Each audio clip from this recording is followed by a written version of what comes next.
welcome back to Love in the Time of Hydra, the Agents of S.H.I.E.L.D. 10th anniversary podcast. If you're listening here live, you're a day early, but if you're getting a little sneak peek. But if you're listening in podcast form, it is September 23rd, and on this day, 10 years ago, in 2014, some things were happening in the world. The number one song was All About That Bass by Meghan Trainor. The top movie at the box office that Tuesday was The Maze Runner. Ebola cases were on the rise, and Marvel's own Anthony Mackie turned 36. But the most important thing that happened on this day 10 years ago was Agents of S.H.I.E.L.D. Season 2 premiere, Shadows, happened on ABC at a new time, 9/8 Central. Hello, I am your host, Jamie Jirak, here with my co-host, boyfriend, and level 2 Agents of S.H.I.E.L.D. fan, Tony Folletto.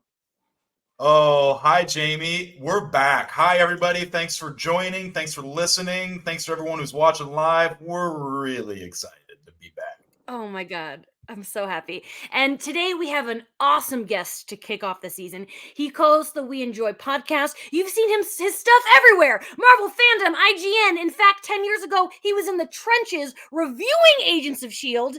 Eric Goldman is here, everybody. Hello there. Thank you for such a great intro. Oh, Eric Goldman was in the trenches like the fucking Howling Commandos. That's right. Me and Dum Dum, we were, just side by side. Yes. Oh, Eric, before we start getting into the season 2 premiere, I want to talk a little bit about your history with Agents of S.H.I.E.L.D. Because you were reviewing the show from day one. You gave the pilot an 8.5 out of 10, which I think is pretty good. And in the early season, we talked about you a lot in season 1 of the show because all of your reviews are mentioned on the wiki for each individual page. So I have to ask, basically 10 years ago when this was going on, season 2, tell me what it was like in this entertainment journalism space for you reviewing this show. Yeah. So this was in the midst of my IGN run. I was on staff at IGN for 11 years, but this is kind of right in the middle of it. And I was covering the show from the beginning. I remember being at New York Comic Con when they announced that Coulson somehow was going to be back in the show, and then that pilot was shown to us at San Diego Comic Con, and that was and they didn't let press see it first. They showed it first to the fans. It played pretty damn great. I think we were in Ballroom 20. We were not in Hall H, but played by gangbusters. And then reviewed all through the season. It's very funny to go back to an era when all these shows were 22 episodes. And so I just remember being the highs and lows of season 1, having some frustrations along the way, and then that thrill of the Winter Soldier and how it completely changed. It's so crazy, right? How Winter Soldier came out and then Agents of S.H.I.E.L.D. 3 days later or however long later showed what happened. And I going into season 2, I did do a little background looking. I looked at some videos and stuff I'd done and some speculation, and I thought, I was excited by kind of a new status quo, and just was sort of ready. And I was doing a lot of interviews for the show at this time, I should say. I did a post-mort with Jeff Loeb and Jeff Bell for season 1 at the end of it. There was Comic-Con. There was just a lot of conversations happening around the show.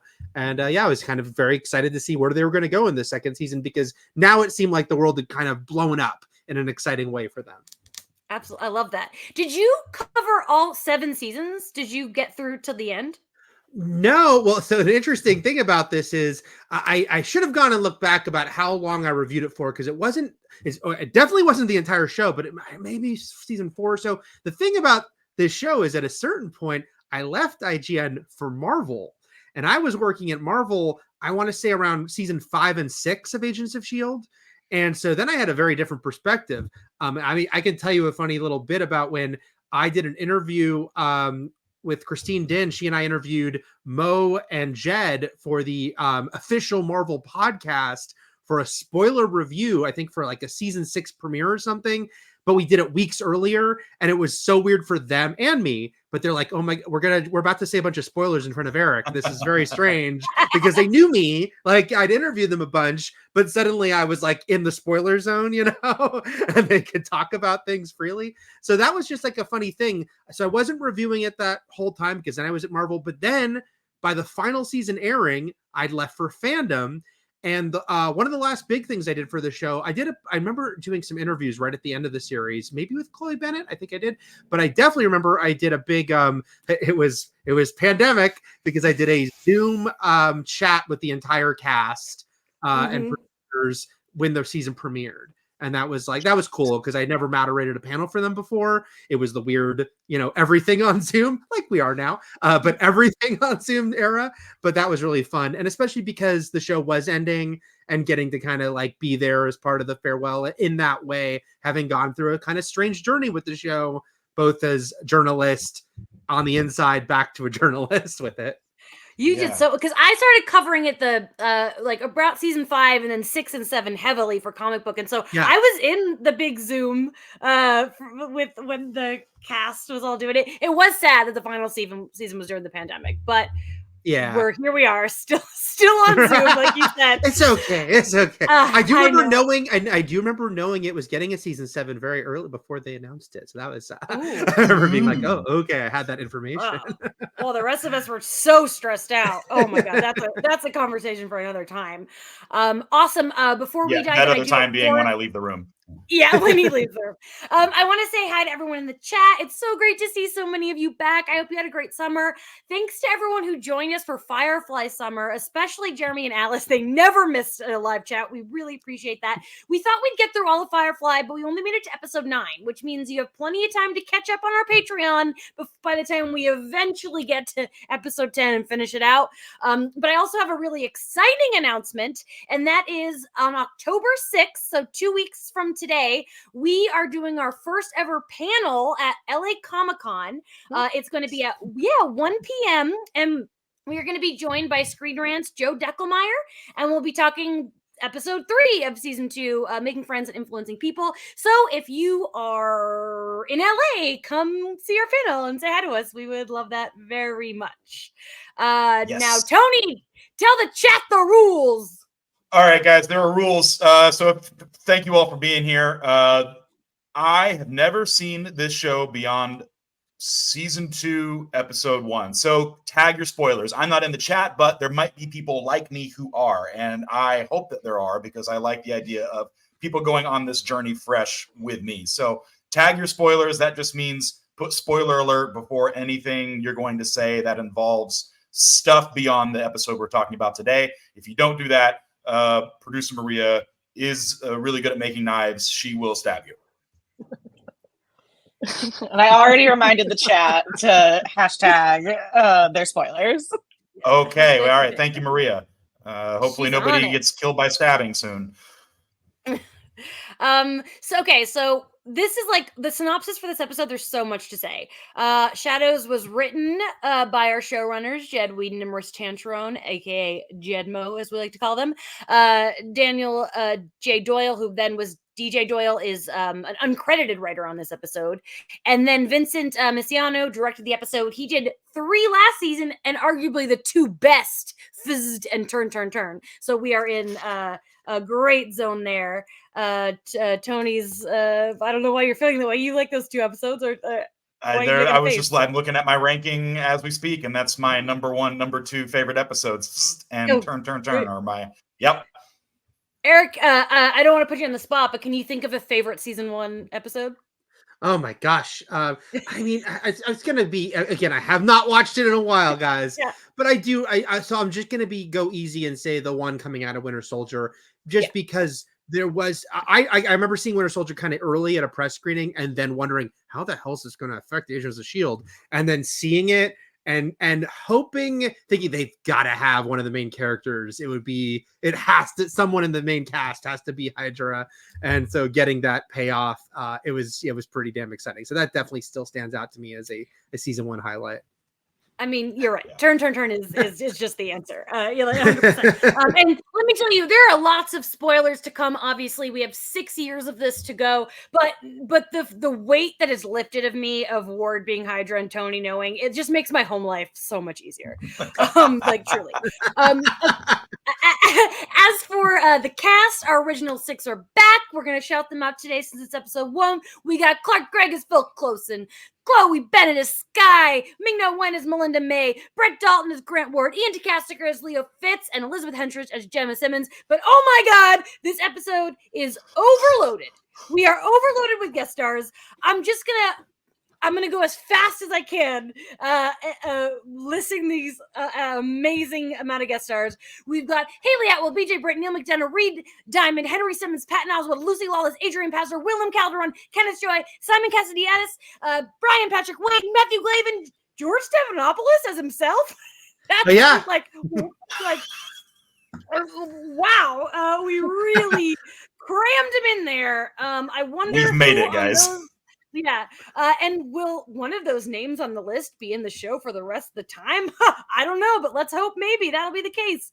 In this episode, S.H.I.E.L.D. is operating underground when a new 084 enters the picture after being stolen from Hydra in the 1940s. That's the episode synopsis. We did it. Okay, Eric, initial thoughts on this episode. I read your IGN review from 10 years ago, as I'm sure you also went back. You gave it 8.3 out of 10. I have to know, I'm sure you rewatched it now. Do you feel the same? Tell the audience about your thoughts then versus now. As an aside, by the way, IGN no longer does the point reviews. It's just 1 through 10. And it's very funny to go back to the era when we did that.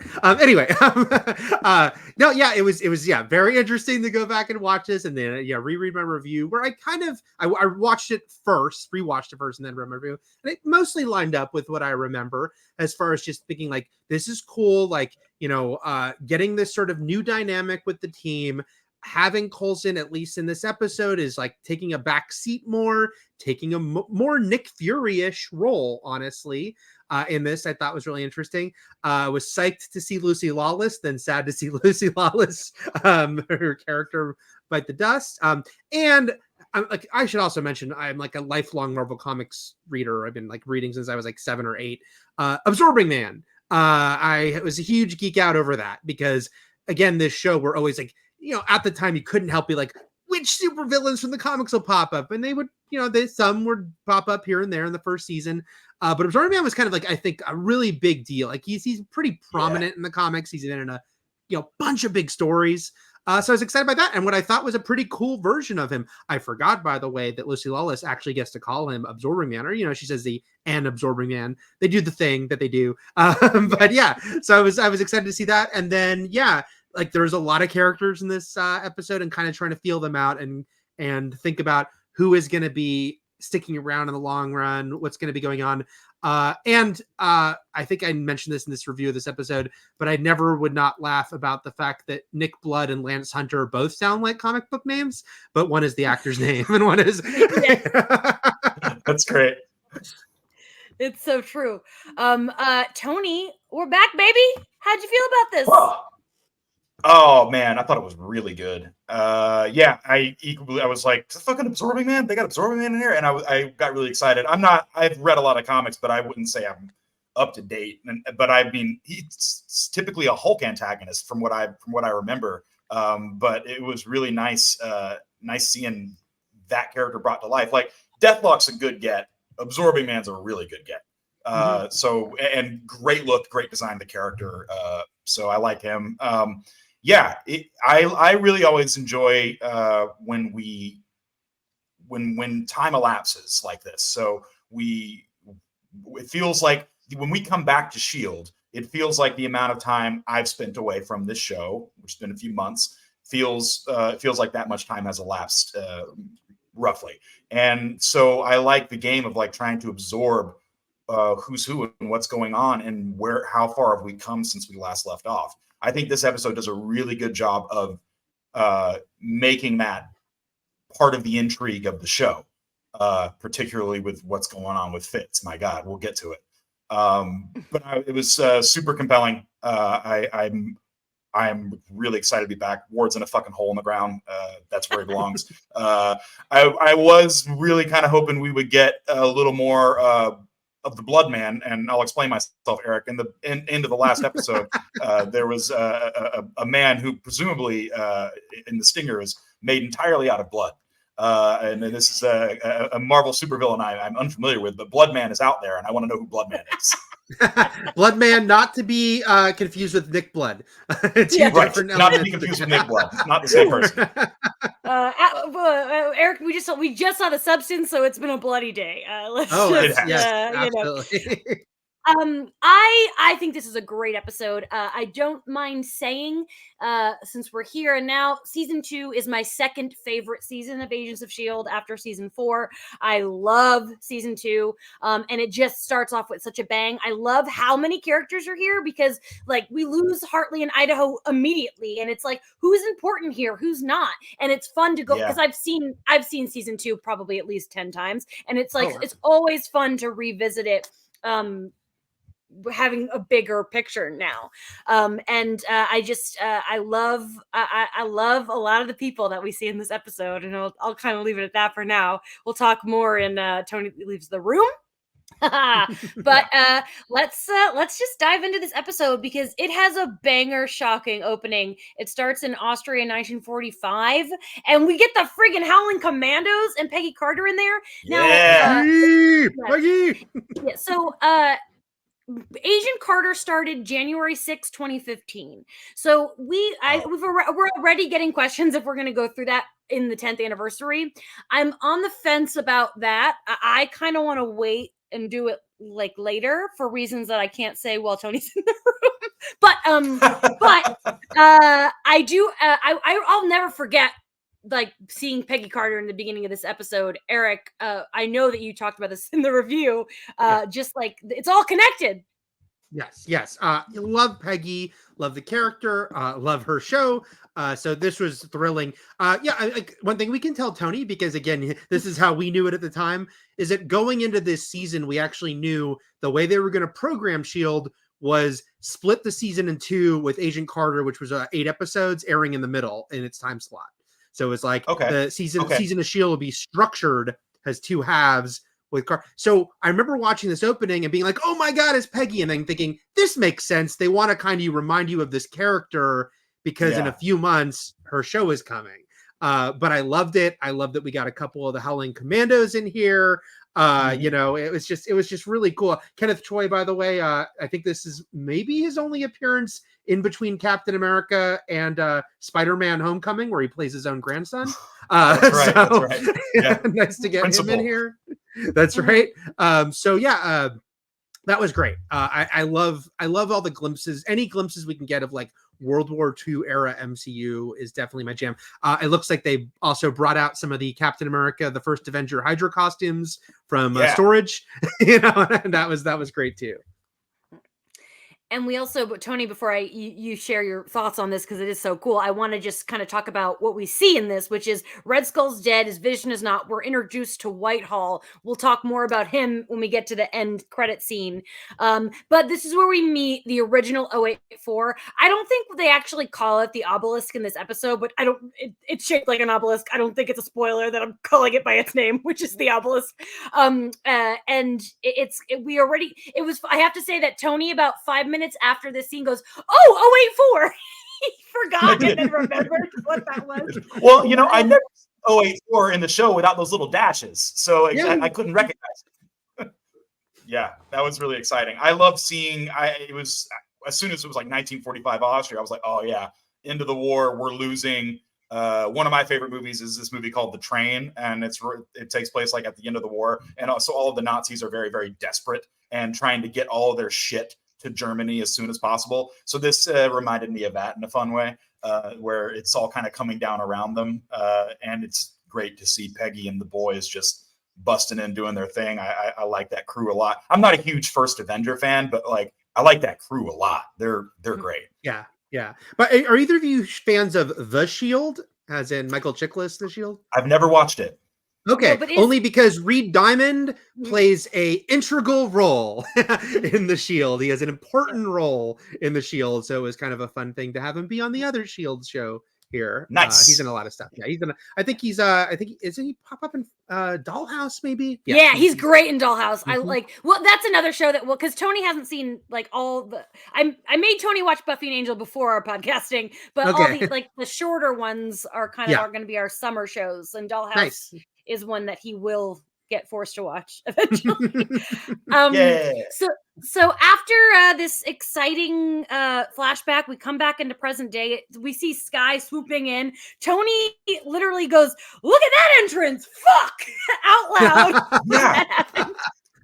I'm so proud of her because, like, towards the end of the first season, she's showing what a capable operative she is, and just she's very steely, and she's trainable. She's picked up some moves from Ward, but to see her come like rappel down into a warehouse, looking hot as hell, and just doing some business, I was like, Sky, because like Sky, I was quite the journey for me. When we started with Sky in season 1, I was like, this chick is annoying, and she's bothersome, and by the end of it, I was like, she might be my favorite member of the team. Aside I was very similar to you, by the way, with that first season journey, because I don't know, Jamie, if you looked at my other reviews, but like a recurring thing I had in the first season was it felt very odd to me as the season progressed to be like, wow, it's a 6-person team, but 3 of them are like the computer geeks. That's like just an odd thing to do. Yeah. And I also felt like Sky in the first half, they did this thing where Coulson was too quickly like talked about her in such a like glowing terms, and it's like, well, we haven't gotten there yet. It's just like he seemed to be so proud of her, but I'm like, I'm not proud of her. But I agree with you. As the season went on, I thought, oh, this is more and more interesting what they're doing with her. And when the season premiered, I was like, yes, this is great. She's out in the field. She doesn't seem like another person behind a computer because we had too many of them. And yeah, it's just a very cool way to reapproach the character. We had too many. An 084, which all 3 of us know exactly what that means. So I was so excited for sure. I have no fucking idea what that's about. And this is where we meet Hartley, Hunter, and Idaho, I think, is also in there. I don't know. He dies so quickly that I forget about where he is immediately. But R.I.P. Idaho. Yeah, Lucy Lawless, though. I mean, what a get! And we'll talk at the end of the episode about the choice to kill her instantly, which is like bold, to get somebody that big, especially in the like kind of nerd space, right? Like she's fucking Xena. Like it's a bold thing to do. But I like this scene because you don't know who Hartley and Hunter are in this moment, but then by the end you learn that they are members of S.H.I.E.L.D. We're like kind of sprinkling in, and they're trying to basically get this level 10 item, which we know will end up being the obelisk. Tony, what did you think was going on with these people? Like what were your thoughts? Instantly, I was like, they're mercenary. Like they S.H.I.E.L.D. staffed up with people, because like we're in such a upheaval, there's so much mistrust, you can't like recruit from within the ranks because of the depth of that corruption. So it makes sense that the kind of first recruits of new S.H.I.E.L.D. or whatever would be people who just want to get paid, because that's one thing you can trust: money in hand, do a job. So yeah, that was immediately my impression. And then when the deal goes poorly and Sky comes down and May comes in, why were you here? And it's like, well, we were monitoring you. I'm like, yeah, that makes sense. Like you guys could very easily run off with the goods. So yeah, it made sense. Didn't, like a fool, didn't recognize Lucy Lawless right away. We got like 5 minutes past her first scene and Jamie goes, no love for Lucy Lawless. And I was like, oh, fuck, that was Lucy Lawless. And I was like, oh, yeah. At this point, because this, I had to remind myself, this was after she'd done Spartacus, but I was also a huge Battlestar fan. It's weird to say her comeback. It's just the fact that she, after Xena, would like continue to be so prominent in the geek space, first with her run on Battlestar and then with Spartacus. Yeah, it was like exciting to be like, oh my God, here she is. I will talk about her death, and I've mixed feelings about how they did it, but it was definitely exciting to see her in this premiere. Have you ever interviewed her, Eric? Oh my God! Not only have I interviewed, I have a lot of funny stories about her that I don't want. It could take a whole tangent, but the 2 things I'll say are that well, one is just that she's super friendly and nice, but the other is that she is one of my most memorable interviews ever, which is she was my first ever on-camera interviews for IGN. When I was hired at IGN, I didn't even know I'd ever be on camera, much less be doing on-camera interviews. And at Comic-Con, it was kind of last minute. They go interview Edward James Olmos and Lucy Lawless on camera. And I was like, oh my God. And so I'm at Comic-Con and we're like, standing in one of the million press rooms, and I am holding, and I'm like I'm like so visibly nervous, and I'm holding my asking my question, and I ask it in a stilted voice, whatever I ask. Next season, we're a character, blah blah blah, and I'm waiting for her answer, and she's looking at me, and she goes, "It works better if you put the mic to me," because I was not doing the thing to. Oh. But she did it. Oh, She was so not embarrassing. mean about it. It was so embarrassing. It's on IGN. You can still find it in the archives. We'll put that up on our Instagram tomorrow morning for audiences to see. But yeah, it was a moment. Since then, I actually interviewed her many other times. She was super sweet. She once sat on my lap, and which was a very amusing moment. Yes, my wife was with me. I'm amused. I'm not jealous. I'm amused. Well, yeah. My wife loves Xena, like as obsessed Xena, and I had a great talk with her. And then she was just like being super friendly with us and sat on my lap. So yes, Lucy Lawless, thumbs up, and also one of the most cringeworthy moments of my career. But she was great. Oh, I love that. My first on-screen or on-camera interview, I think, was with Pepe the King Prawn. So already just well, that's kind of amazing. Yeah. All right, so back to the show. We're at the playground now. The bus is out of commission, so we've got a new base. The playground, a much bigger place, while not mobile. Very cool. I get used to this layout because you're going to be seeing the playground for a while to come. And then a lot's going on. We meet Mac. He's, working on a car. He's a car kind of guy. Also into like the tech zone. God, he's so hot. He's also like huge and jacked. So I do remember that being funny. Like, oh, he's like a mechanic guy, but he's like this giant, like Adonis.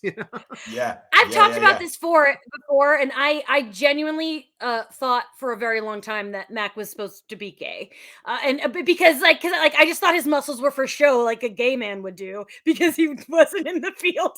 I genuinely thought that for a while. And when Tony leaves the room, I'll talk about why I was wrong, but that was. Sad for me. You guys, this is gonna be a 90-minute episode because I gotta like leave the room so you guys can talk about so much shit. Yeah. Caning is back. We love to see Pat and Oswald up in here. Mm-hmm. Basically, we're learning that the team hasn't seen much of Coulson, and then we get this Coulson and May scene, which we're learning that Coulson's supposed to check in with May. She's like keeping him in check because like something's going on with him, right? Like we still don't really know everything. How are you feeling, Tony, about where we are with Coulson? Yeah, I like that. That's something that they've agreed upon. I think beyond what's going on with Coulson interpersonally, I think it's good for the function of the team for them to report to each other, for him to check in with her. That all makes sense. But yeah, I had kind of forgotten about this weird alien pattern that has gotten into Coulson's head. And I remembered it when Skye was working on it, and we see her, she's literally laying on a table that's got that scroll going on. And yeah, I want to get to the bottom of that. Coulson seems good. He seems to be all right. He seems like himself. He's fucking true blue hero, best leader in the world, man. So I'm happy. I'm happy. Fair. We also then this is where we get to the introduction. We met Creel earlier when he busted in, and now he's on the screen with Bakshi, and Bakshi's like, "Hail Hydra," and Creel's like, "Yeah, whatever." Like it's very clear that like this guy is just kind of living what he has to do, which I think is interesting. And we learned that he used to be on the Index, but he was crossed off, and his death was faked by John Garrett. So to me, based on this, it feels to me like he's just in Hydra because that's who will take him. Yeah. It seems like he's in it for the money, right? Like we were talking about, like going for the people in the money. Well, he's definitely not bleeding Hydra. It doesn't seem like. No. The man likes two things. He likes making money and turning into wood sitting on a couch. That's his whole jam.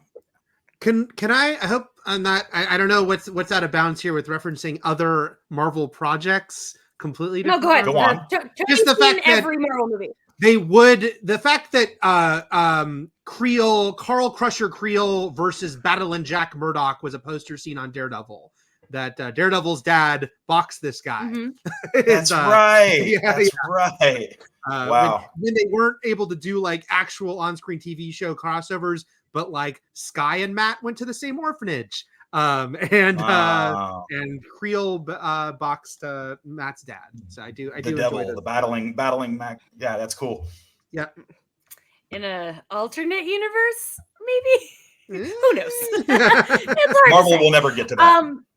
Yeah, well, okay, and then Hartley's team kind of has this meeting with Coulson. I think it's really funny that Hunter has a beer in this meeting. You're going to like meet the head of Shield, and you're fucking drinking. Like, I'm sorry, I instantly love Hunter. Like, I love a snarky guy like that. Who, and I also think he's hot. I think everyone's hot, though. That's my. That's true. That is your problem. Yeah. That's network TV for you. They're casting attractive people. And then of course we get to Fitz. He's with Simmons, struggling. He's losing his words, but as far as we know in this point, he's got Gemma helping him. We'll of course talk about that reveal later. But Tony, were you kind of relieved? Did you were like, oh, Fitz is okay at this point? Well, they did this kind of. It was really smart what they did, because they did 2 fake outs. The first one, she's talking to him and they're making us think that he's lost a lot of vocal and motor function, that he's like really, really, really fucked up. But then they reveal, oh, he's just listening intently and stop bothering me. And I was like, that's kind of a fucked up joke. But then they reveal that he actually is like struggling to remember words, and because of the brain damage that he suffered. And I was very stressed out. I was very stressed out with him and for him. And I don't like this. I want him to be okay. And it only gets worse as the episode goes. Yeah. Eric, I'm curious, at this point, did you have a favorite character? Oh, and did it change? At this point, that's a great question. I had the already loving Ming-Na Wen bias, so I was always gonna lean towards Melinda May. I think so. There was a part of me that was always gonna be like Melinda May, but Sky's stock was so rising. Like I said, which is a big deal, because like I said, I definitely had not even frustrations with the character herself, but sort of more the air around the character in the first half of season 1. So I think at this point, I'd probably still list May as my favorite as we're going to season 2, but I'm very intrigued and excited by where they're going with Sky at this point. Cool. And then we get Sky and Trip chatting, and Trip can't handle Koenig because apparently Koenig has a bunch of brothers, which is a fun little thing, a little mystery maybe. I don't know. And then we see the writing. I said it last season. There's a bunch of Koenigs hanging up on a wall like little Haley Joel Osments at the end of AI. I promise it. I said it then, and I meant it. I meant it with all my heart. Please go on. Also, Trip's having a beer. Everyone's just really casually drinking in this episode, and I think that's his beer o'clock. Yeah, Coulson's not here. Fuck it. Mm-hmm.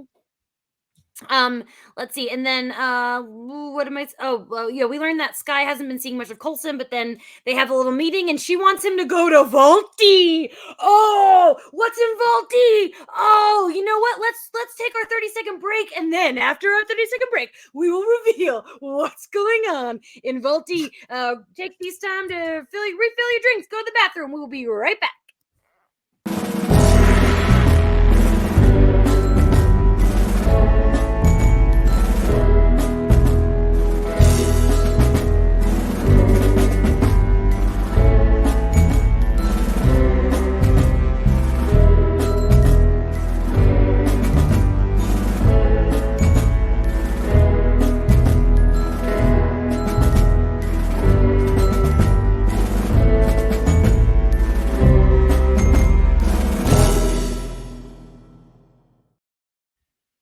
Welcome back to Love in the Time of Hydra. We are here with Eric Goldman talking Season 2, Episode 1, Shadows. Tony, tell the people what's in Vault D!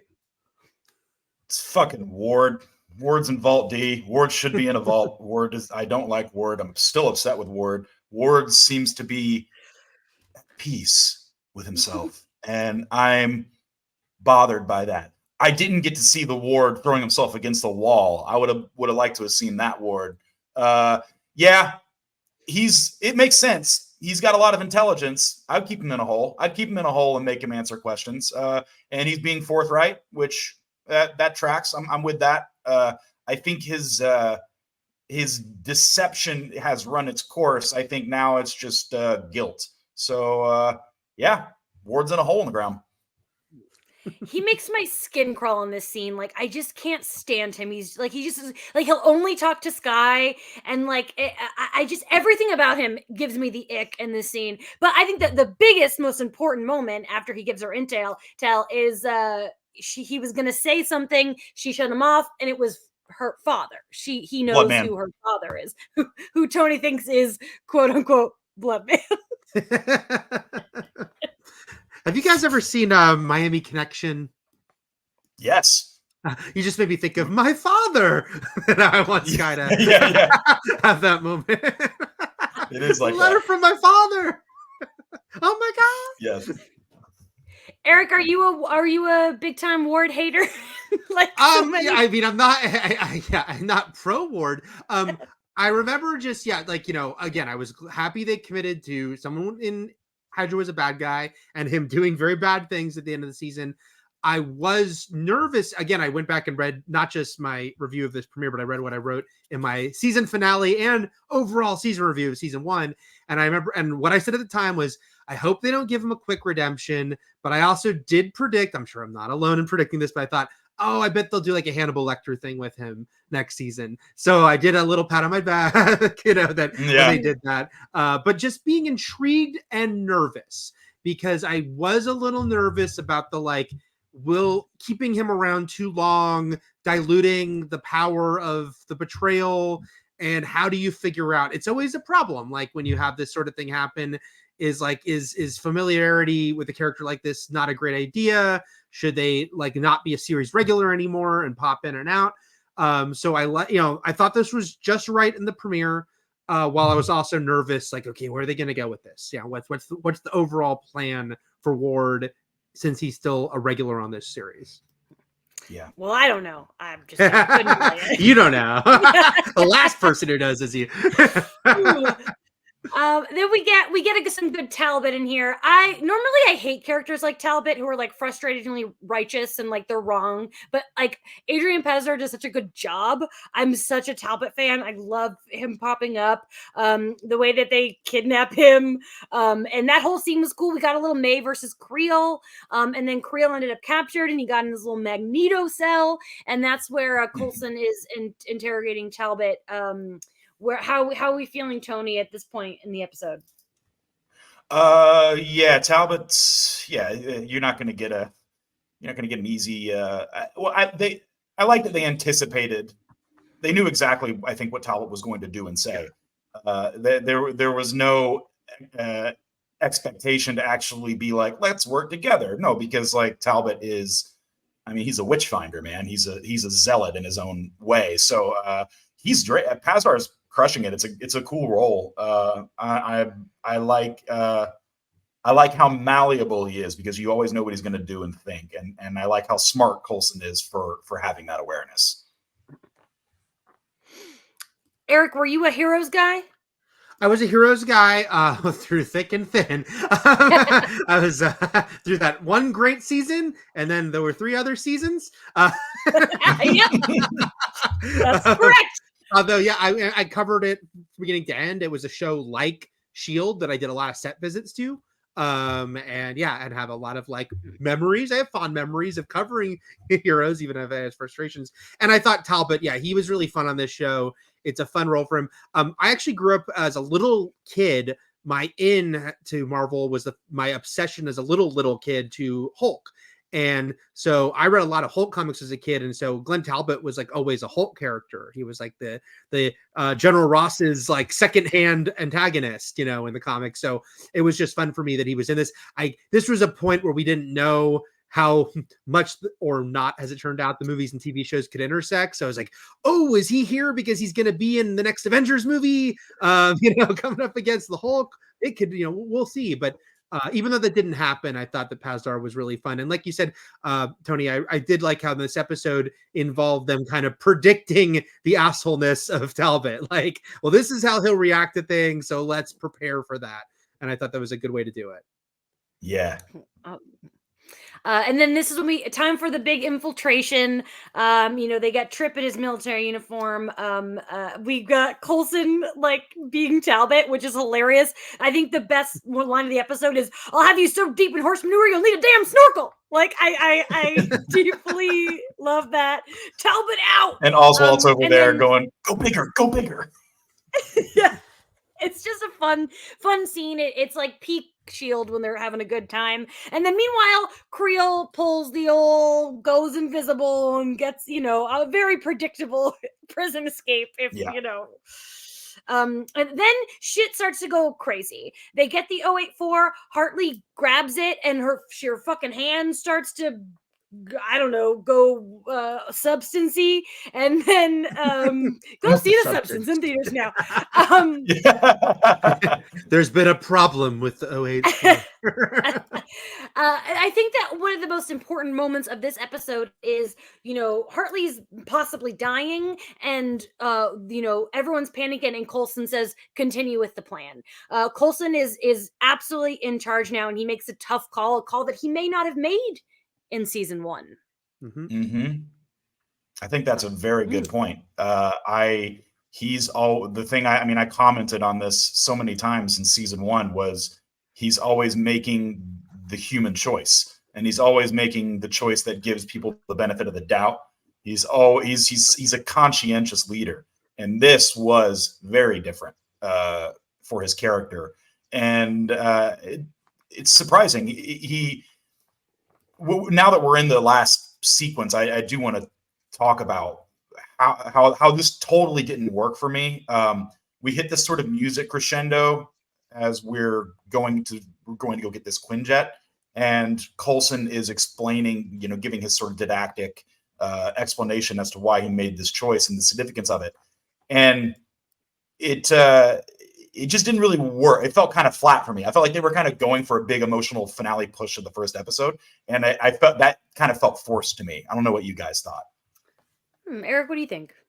That part, I guess I was mostly okay with. I did like seeing this different side of Coulson, because again, I think, and it's one of those things where I think they were maybe trying to do a little bit of if not course correction, like maybe like hearing some of the criticisms of the first season, because I do think like in the first season it was like, because I'm all about like found family narratives, and I think that stuff is great. I just thought the first season like went there too fast, too hard, right? It was like Coulson was like acting like this was like a unit that'd been together for a while, and it just felt like he was too daddy figure too quickly. Even I understand that he's like a certain way, but so it was interesting to see this different side of him. I did like that. I did think this is where I guess, can we kind of bring into, we already talked about Hartley and her hand. It's just like some of the stuff there that's where I thought it was like, this was a weird narrative choice. The fact that they decide to have to cut her hand off, because again, I hadn't seen this episode in forever. So when it happened to her, I was like, oh, they have to cut her hand off, right? And I thought they might even do it before they even left, but they don't. Yeah. But then they do the thing of like, she does it. She's like, the badass who's like, cut my freaking hand off. But then she dies right after. I was like, oh, that's kind of weird. It kind of undercuts like what she just did. And I definitely think they wanted to do the like, holy shit, we just killed Lucy Lawless. But it was strange to do it right after the hand cut off, to the point that I almost thought, have Hunter be the one who loses his hand and he can get a robo hand, since he'll still be here, So that's maybe the thing that kind of stood out a lot to me about, again, it is a packed 44 minutes. And I think this is one of those things where you do feel the network TV, like, we can't go 47 minutes, guys. It is 44 minutes that they're trying to get a lot done, that maybe they could have let breathe a little more if they'd had a little bit more time here. I think it really works for me. The hand cut off and then you die anyway. I just like how dark that is. Like, you fucking just cut your hand off and then like 2 seconds later you die in a car crash. That's just like fucked up. That's some horror movie shit right there. And I really kind of appreciate that choice. But I also like, and it's the same thing. I think it's kind of cool that they kill Lucy Lawless so quickly, but the fact that it is in the premiere, it does feel like people were getting like, oh, hyped up Lucy Lawless. Oh, okay. Cool.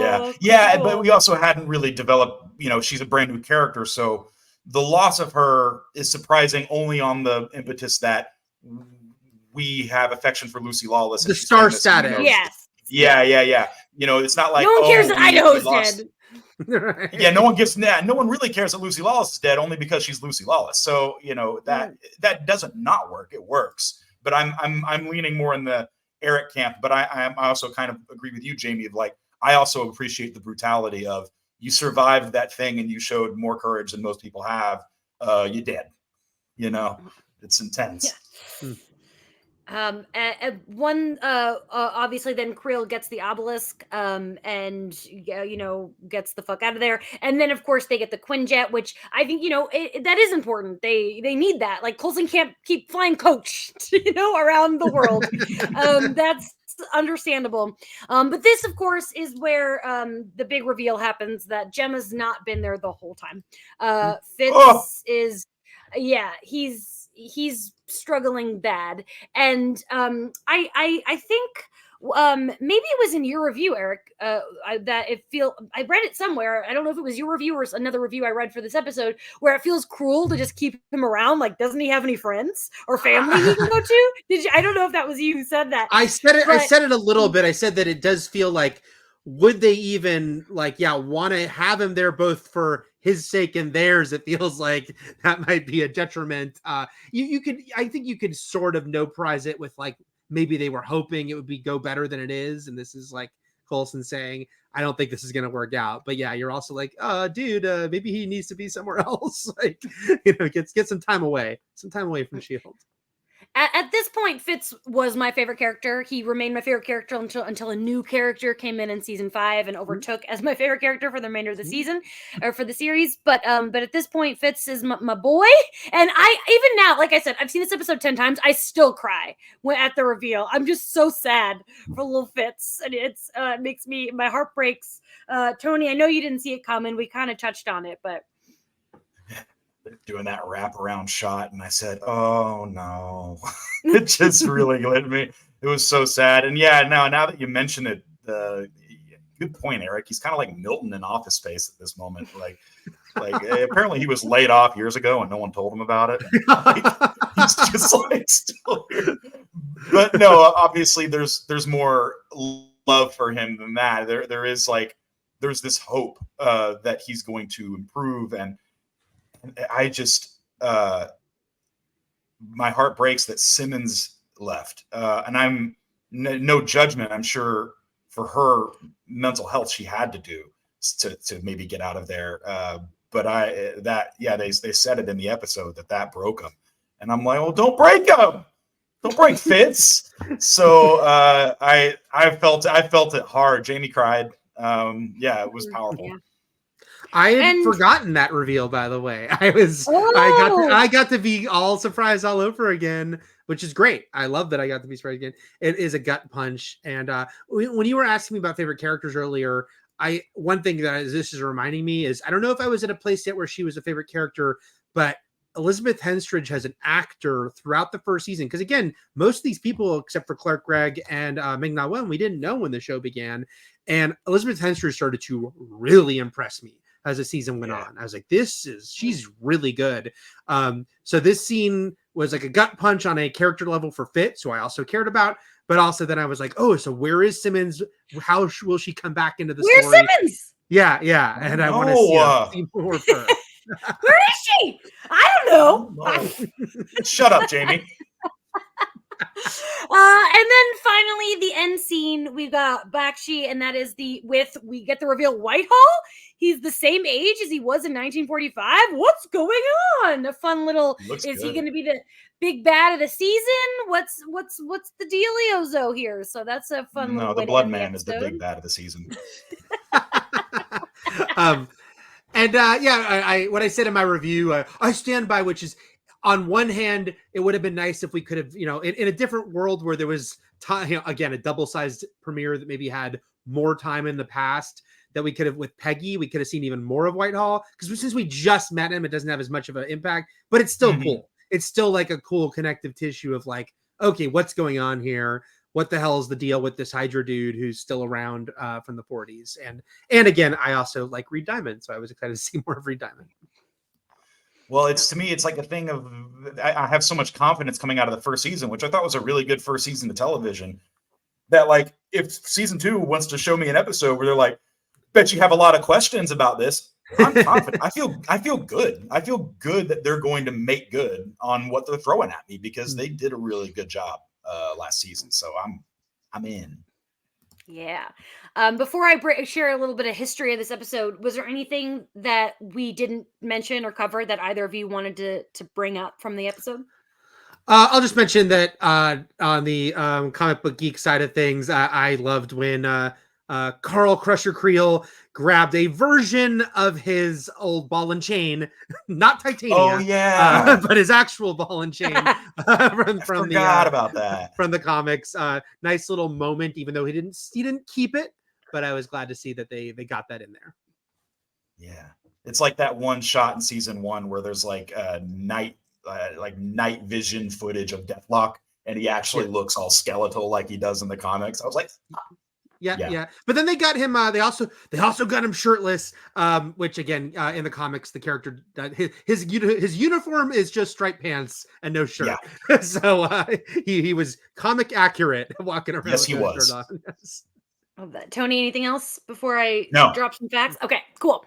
So, one of my favorite details about this episode is that Gemma's outfit, the way that Fitz visualizes her, is what she's wearing in Fizzed. Because and Anne Foley, who has been on the show, if you haven't listened to our Spotlight episode, the Anne Foley, please check it out. She chose that that outfit because it's one of the most important, significant moments in Fitz and Simmons' journey in season 1. So if you look closely, that's that same outfit that she wore in Fizzed. My heart. I know. That's well done. That's well done. Shout out to Anne Foley. We love her. Yes, we an do. interesting thing that I actually didn't know this, that in the comics, Victoria Hand, who of course Ward killed last season, is in a relationship with a woman named Isabel. And so it was wondered, was that supposed to be Lucy Lawless? Was it supposed to be Hartley? And because her name is Isabel in the show. And Marissa Tancherone had been asked if that was a relationship they had planned to explore. And she said there were versions, but it started to be irresponsible if we addressed it to not address it with more weight and time and energy. And all that says to me is, once again, the only complaint I have ever and will ever have about this show is they never let it be queer. Like, we could have gotten queer Lucy Lawless. That's what the whole world's wanted ever since Cena. But now both women are dead. I also, I was going to say, it would be pretty shitty to be like, oh my God, yeah, she was my lover. It turned out she was a horrible villain. She's killed, and now I'm about to die too. That would be like trope on. Yeah, like there'd be. Jamie would have taken the bait. She would have gone head first into it. She wouldn't have given a shit. but first, we're going to do an all flashback episode. Yeah. Give me that. Look, just give me like one off where it's like the two of them in bed all day eating ice cream Hand together. and Hartley. That's Jamie's gay fantasy. Bed ice cream. Ooh, that sounds so great. So that was a fun little thing that I hated. And then of course Bear McCreary, composer, he this was interesting. He changed the synth programming for the series from warm round tones to mangled under heavy distortion sound. That was a direct quote. I've always say this, I'm bad at clocking the music, and now I'm going to start listening for that. Did either of you clock any kind of new music? I know, Eric, you haven't watched season 1 in a while, but I clocked a little bit during the chase, with the cutting of the hand and stuff. I was like, good music, but it was fleeting. I didn't really hone in on it. Yeah, to me it was mostly Bear McCreary rocks because it's been too long since I watched season 1 to have noted the comparison, but I was just reminded that, oh man, he does good stuff all the time. Truth. And we've talked a lot about Absorbing Man in the comics, but just in case you're curious, his first comics appearance was Journey into Mystery number 114, and that was in March 1965. And then this, I actually don't know if I knew this. Lance Hunter is also a comics character. In the comics, he was a founding member of Strike to counteract S.H.I.E.L.D., and he debuted in Captain Britain number 19 in February 1977. So that was an interesting little fact that I didn't know. And I think Mac was too, because I remember at the time looking it up and they were both very obscure, but they were both like names from Shield agents that they'd plucked from the comics just to have the background. And then I made a reference very quickly to, but in the comics, Absorbing Man is his big love of his life, and they've had ups and downs. Is Titania, as seen on She-Hulk. So that's why I referenced her. They have not met in live action, but they are very intertwined in the comic books. I can see them with what's her name from The Good Place? Isn't she Titania? Yeah. Awesome. Well, it's that time where Tony is about to leave the room. Before Tony leaves the room, in case there's anyone listening who's also going to leave, first, Tony, anything that we didn't discuss? No, I just want to say, I'll say our thank yous. Thank you to Stephanie. Eclectic Muses on socials for doing our artwork. We got some new, slightly modified, cool looking artwork for the new season. Thank you, Stephanie. And thank you to Ryan Miera of Yellow Pills at Yellow Pills Music on Instagram for doing our music.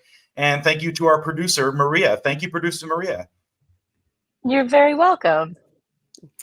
A reminder to follow us at LitoPod on Instagram and Twitter. You want to keep updated, see who our guests are going to be, all that business.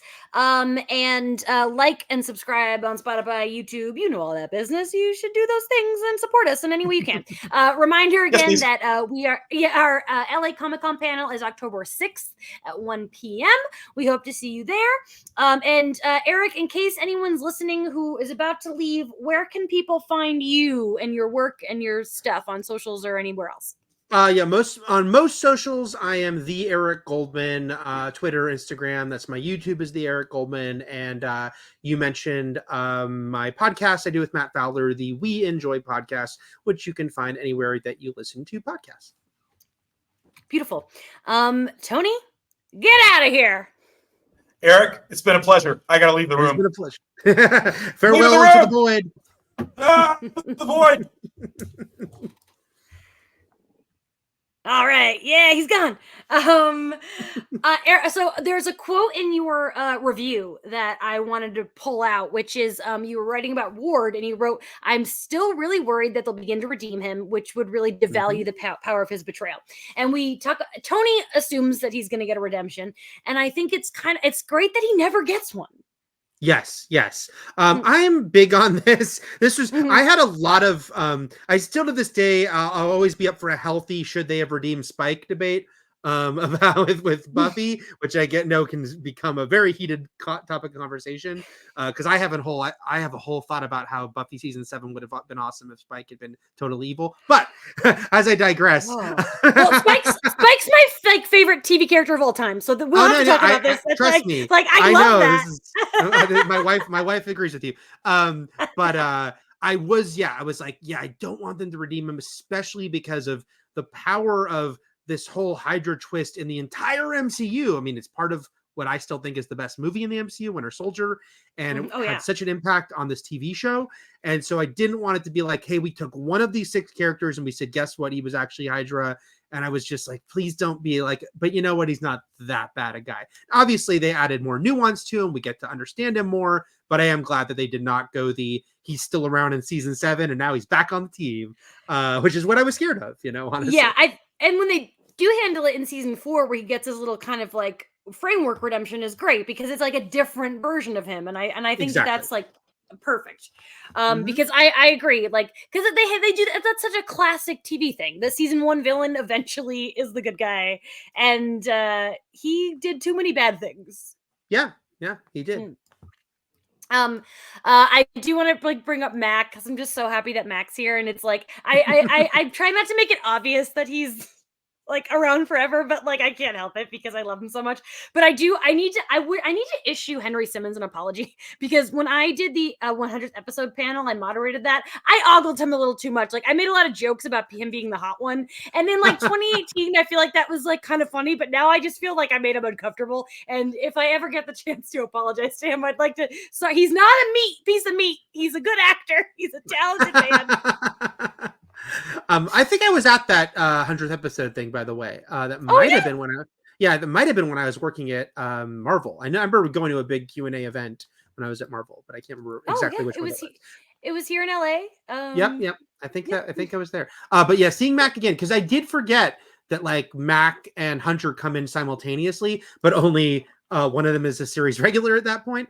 But yeah, it is funny seeing Mac like, oh, I'm just working here. I'm like, A, it is funny because he's this huge buff guy, and B, I'm like, you're gonna have a shotgun axe. It's gonna be awesome. I can't wait to see that. Yeah. I love that Tony keeps talking about the Blood Man. I texted you and warned you that he would mention the Blood Man. Sure. Well, Maria is good at beating up our people in our chat, but Maria was not doing that at home because it was Maria's partner Evan that spoiled for Tony that Kyle MacLachlan is going to show up in the show. No! I know, but Yeah, but that happened at the Renaissance Fair. We were just casually talking. I know. But he doesn't know that that's who Bloodman is. Like, he doesn't know. He knows Kyle's going to show up eventually. And we just rewatched Twin Peaks, so he's going to be, like, so excited no matter what. But it is funny to hear him get hyped for Bloodman because he doesn't know it's going to be Kyle. It's funny because, yeah, when I knew we were going to have the spoiler chat section, I was just going to feel like any mention of Sky's dad, I'm like, countdown to MacLachlan. Because, yeah, I'm, Twin Peaks is like one of my all-time favorite shows. I love Kyle MacLachlan so much. I'm going to go to some of the Beyond Fest screenings that he's going to be at. I tried to get Dune tickets. I was on the queue and I just missed it. Because I haven't seen Dune in a long time, and I'm really bummed I didn't get those tickets. Yeah, I'm going to the Hidden. Trying to go to Blue Velvet sold out. Yeah. The Hidden's going to be so much fun on the big screen. That movie, if you haven't seen The Hidden, it's a fucking wild movie starring Kyle. It is. I think that's how I first saw Kyle MacLachlan. But yeah, because I love him, I was so sad. I think I got to interview him. I recall doing a phoner with him for S.H.I.E.L.D. and I was just, oh my God, I'm talking to freaking Cooper. This is amazing. Freaking out about it. He's like a dream get for this show. But I did the Fallout red carpet a few months ago, and he stopped right at me. I just missed getting to interview him on that carpet, and I was so sad. But I always say, we got Clark Gregg on here already. Anything's possible. We got the best, highest person we can get. So fingers crossed. One thing that I think is worth noting, the whole cutting it off thing, I think cutting off, Hartley's hand, I think was a way to foreshadow that that's going to happen to Coulson in the season finale of this season. Yes. I think so too. Playing the long game there, because as much as I joked about Hunter, you can't have too many characters, losing their limbs among your main cast. Yeah, Mac's biggest axe move of the series, arguably. By far, yeah. I also forgot that we actually get a lot of Creel back in season 5, which I'm like looking forward to when that comes around. Like, he's around for a while. Yeah. Absolutely, yeah. It was funny, like, seeing this episode again, I was like, wow, a lot is laid in here that will be big down the line or recur down the line, or characters that will like grow from there. But it was funny also because there's again, there's not too much about Sky's past in this episode. I didn't say Daisy once. I was really very proud. Thank you. It's like the last big hurdle. Once we can call her Daisy, like, that's kind of, we're fine. Like, there's nothing else to worry about. Yep. But it was funny because I did go back and I watched the video that Chris Carl and I did at the end of season 1, like our video chat. And it was funny because we talk about like, what is Sky? What's her deal? And I was like, I don't know. It's something from the comics. I'm like, is she a Kree? Is she an Inhuman? I don't know, but it's something from the comics. So I was like, ooh, I was getting there. And then I want to bring up the fact that, like, Agent Carter here, Eric, maybe you can give me, like, tell me what you think. So we could, if we watch season 1 of Agent Carter now, great. But my thing is Agent Carter's so important to the final season of S.H.I.E.L.D. I feel like it's more important if it's fresh on Tony's mind 6 years from now. So I'm like, do we watch season 1 now and like watch season 2 in 5 years? I can't decide how to do it.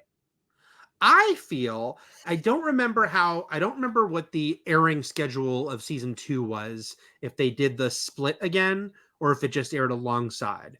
But my feeling is watch season 1 now, either in the middle or maybe after season 2. I think either works.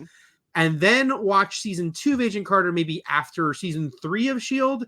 because I still think it worked, because then he'll actually have like the natural experience that we did of like, holy shit, they're bringing back this guy. you know, Mhm. from that show, because I remember being absolutely shocked that they were going to do that. I always say, like, when I told Jemmo this, like, that was a high risk, high reward decision, and Oh everyone yeah, loves Ducey. Like, it really is, like to put them together at the end of the series worked so beautifully, and I'm getting chills thinking about it.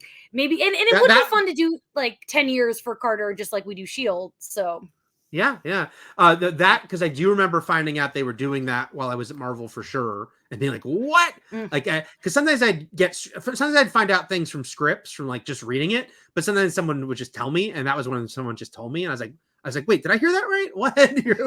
we're doing what?" But I love that they did that because, like you yeah, said, it could have been completely not worked, but I think it worked really well. you also talked about interviewing Lucy Lawless with Edward James Olmos, and he's going to show up this season too. He's I coming in here soon too. know. I was like, when you said his name, I was like, oh, they're all coming. Tony also hasn't watched BSG, and I feel like that's something too we got to do Ooh, down the line. I man. know. Oh yeah. Oh yeah. Yeah. I've been trying to get to a rewatch of that myself. Oddly, my wife has only watched Caprica and really liked it. Okay. So I know it's weird. I mean, it's the prequel. She watched it first, but at some Mhm. point I need to show her BSG. Yeah, I did a BSG rewatch in lockdown, and that feels fresh. Even though God, that was 4 years Yeah. ago now. Woo! And then finally, I think it's so funny because I want to talk about Koenig because at this point, everyone thought he was an LMD, and I remember my friend Brett just so Myself convinced. included. And Yep. then exactly, and now like, but we never. They're just a lot of brothers and one sister. We learn in season 4, and I think it's funny that they keep that going. Like he's wearing robot socks at some point, but like, Oh, they're nope. messing with this so Yeah. much. Oh Yeah. yeah. Exactly. Mm.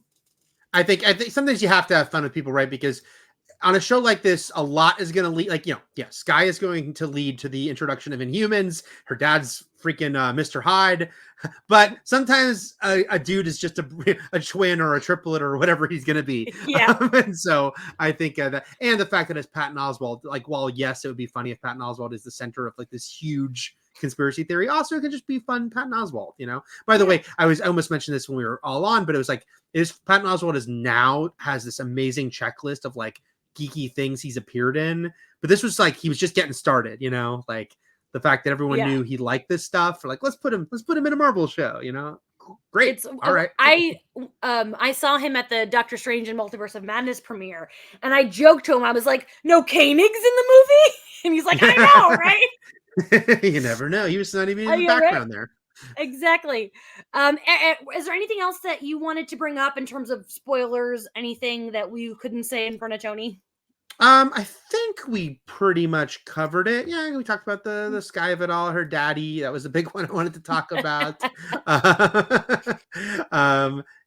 No, I think we're good. I think I got it. Awesome. Eric, thank you so much. You were the perfect person to have to kick off our season 2 premiere. I really appreciate you joining us and all the people in the chat. It's so nice to see a good full chat. We love you guys and your enthusiasm. I love this fandom, small but active. We love you all. Thanks for listening. We'll be back next week. I believe that's September 29th live to talk Heavy is the Head. Not sure who our guest is going to be yet, so keep an eye out on the socials. We'll see you in a week. We're back, baby.